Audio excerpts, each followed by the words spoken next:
get started. I'm Laurie McNeil. I'm the chair of the Forum on Education, which is the sponsor for this session. And we're absolutely delighted to have the winners of the Excellence in Physics Education Award here to talk to us today. But before we begin that, I want to give a little plug for any of you who are APS members who are not members of the Forum on Education. Should become members of the Forum on Education because you're obviously interested in education, or why are you in this room? So if you're not a member, we have flyers up here at the front and at the back, and we'll be happy to hand you one. There's a QR code on the flyer. You can scan it if you have a QR scanner, or there is a URL that you can go to. You enter your badge number from today's meeting, and we will see to it that you get signed up for the forum. It doesn't change your APS dues. It's completely free. You'll get the newsletter and be a participant in the activities the APS has regarding education. So after that shameless plug, we will begin.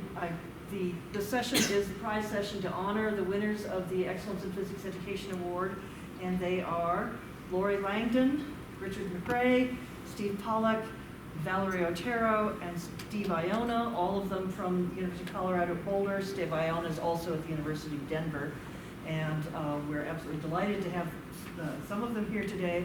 The citation for the award is for the development of the Learning Assistance, or LA, model and the associated LA Alliance, which has enhanced physics teacher education and recruitment, supported undergraduate course transformation, and physics instructor professional development.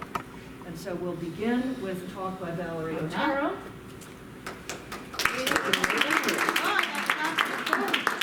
All right. So what I'd like to talk about today, well, first of all, I can't tell you how excited and honored we are to have this opportunity to talk. And what I'm going to talk about first is a brief history of physics education in the U.S. as by way of contextualizing the Learning Assistant Program. Then I'll describe the LA program and its growth on the CU Boulder campus. And then I'll talk about some classic data of the program's effectiveness.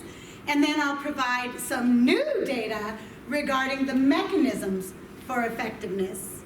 So I want to start by showing this picture, which is at Wellesley College, and it is the second major it's the second transformed college physics class in the U.S. using all of the modern techniques like active engagement, students working in groups, articulating and defending your ideas, and inducing principles from data. And it's 1895. And the first was Ed Pickering's lab at MIT, but as you can see, this stuff has been going on for a very, very long time. In fact, as soon as physics entered the high school curriculum, we started to transform physics. And in the early days, it was known as the inductive method, or the laboratory method. And Millikan was publishing quite a bit about this, and these are the words that they were using in the day. Then it changed to the project method, and while this meant a variety of things, it meant, well, students actively engaged in learning. It meant manipulating laboratory apparatus and inducing principles from data. And then NSF started around 1950 and started giving money to transform educational courses. And the Physical Science Study Committee came along and came and went. And well, what did they do? They had students actively engaged in inducing principles from data. And then when I was in college, it was inquiry. When I was in grad school, it was inquiry-based instruction, and I'm not even going to tell you what that meant. And now we use words like active learning and scientific practices in the K-12 land. And some of the things that are consistent are, well, what we want to do, and that we forget about the period before. So just in ending this section, I just want to talk a little, I want to show you some actual quotes. 2013, new stuff. Our expectation is that students will themselves engage in the practices and not merely learn about them secondhand. Students cannot fully appreciate the nature of science knowledge without directly experiencing it. So all this new stuff needed to be applied. Oh, or was it new? Let's look at 1906. This is Charles Mann. He was a physicist at the University of Chicago. He said, if young people are to become adept in science, they must be taught how to interpret for themselves. So you can see that this has been going on for a long time. One more I couldn't resist. This is directly by the NRC, focusing on college classrooms. We need to shift the focus from presenting what chemists know to illustrating how chemists think. We need to revamp the curriculum that was fact-based and encyclopedic, focus too much on abstract concepts, and not enough on the way that chemists actually think. And, well, 1910, John Dewey writes, "Science has been taught too much as an accumulation of ready-made material, not enough as a method of thinking. Does science knowledge mean the body of facts, the subject matter, or is it the process by which something fit to be called knowledge comes into existence?" So that's what's up.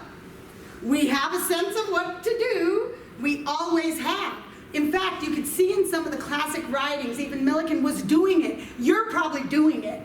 But we're failing to do it at scale, and we keep trying to do it again. So that's where the learning is at. What are we going to do different, or are we just going to be, if we're lucky, another line on the timeline?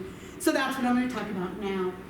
The Learning Assistant Program has 4 major goals: curriculum and course transformation.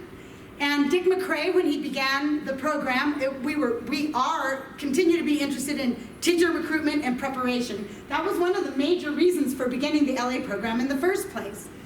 And then we wanted to conduct discipline-based educational research to measure the effectiveness of our innovations and experiments.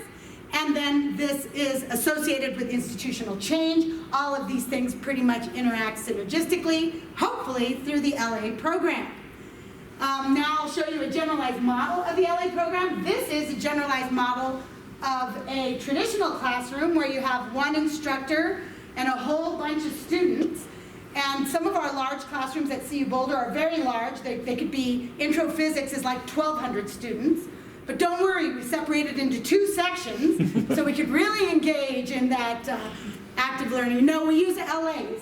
And so the LAs kind of broker the relationship sometimes between the students and the instructor. And we have lots of different experiments running on campus. So when we started it in astronomy back in 2000, we canceled 1 of 3 lectures per week. And instead of going to your lecture, you went to your learning team that was headed by an LA. In the physics department, the way we've always done it since 2003, when we began using LAs, was we have required recitation sections that are headed by a single graduate TA and LA. But regardless of the many different ways that LAs are used, they have a consistent set of experiences. They engage in practice. They lead these learning teams where they focus mostly on listening to how students are engaging with the content of the course. And then they engage in these content prep meetings with the lead faculty member.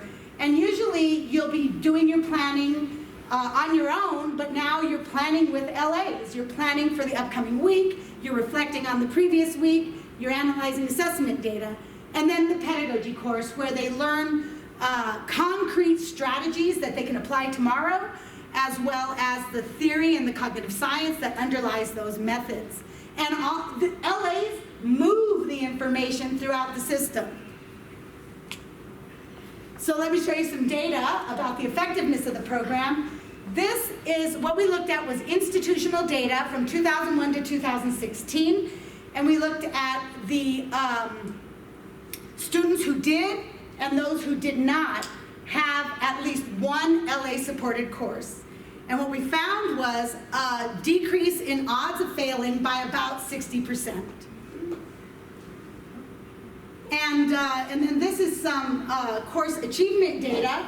You can see here we have from the FMCE, the Force and Motion Conceptual Evaluation, and you can see the pre-test score distribution in blue and the post-test score distribution